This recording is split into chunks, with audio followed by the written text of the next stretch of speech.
la ilaha illallah kabu parce que kalimatul istisna bola o de la ilaha illa Allah ni fana kabu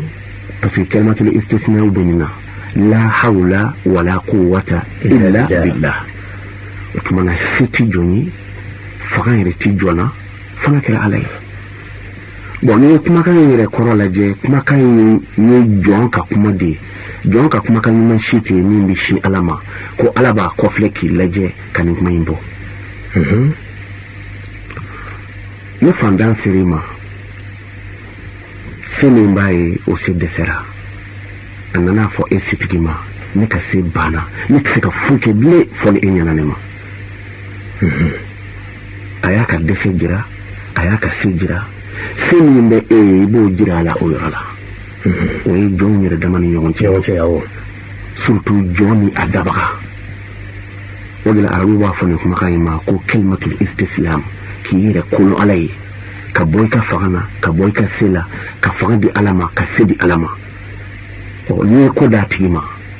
ibi wasa ni kuma kayima ya korola je ita saba wasila seni be adamade ka seti fuyi ni ko kan magasin fara balula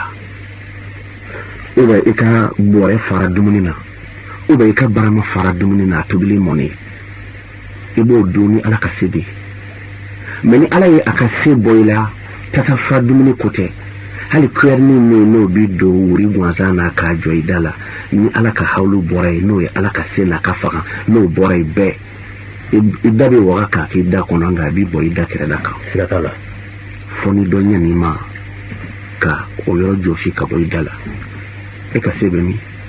e ka fanga be mi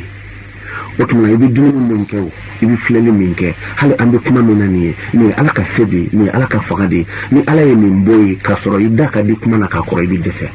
sigatala ni ala je balawata ube usigelen dama daji bi sholo disida bebe nyigi dasi dajila me folo ala kumi dasi daji maraw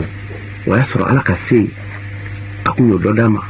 wa yasro ala ya ka fanga dodama me bi ala yo se boy ka ala yo fanga boy kana ni banai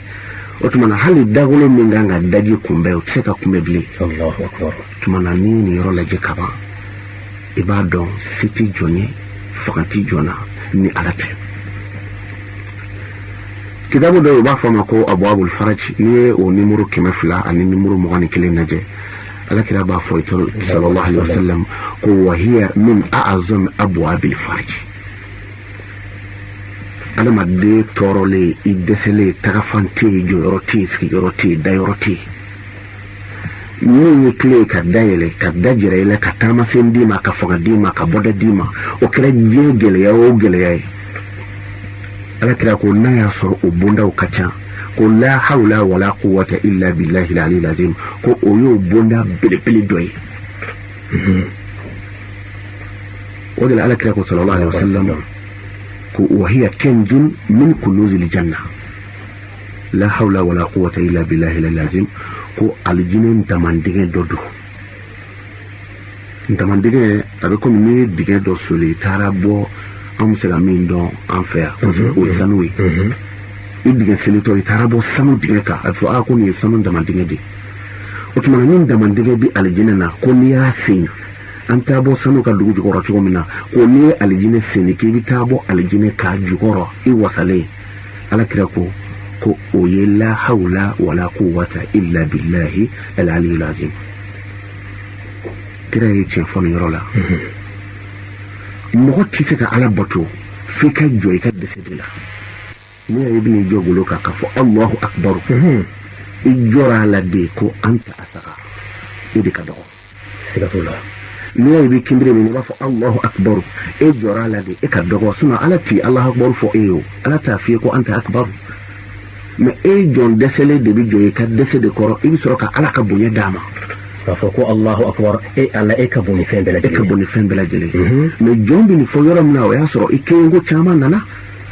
otmana ibi jon isona ka ala bato wa soro idesera idari ka joyana ibi singolo su ala bato kama parce que idesera ijori ka joyana ibi hijuke ijore ka joyana otmana ne ibi aljine soro bato kono utinya fio fo joka son a ka dɛsɛ a n'a ka fanga dɔgɔya ka jɛn ni ala ka se ni ala ka fanga bonya ye o tuma na i bɛ sɔrɔ ka ala bato o la.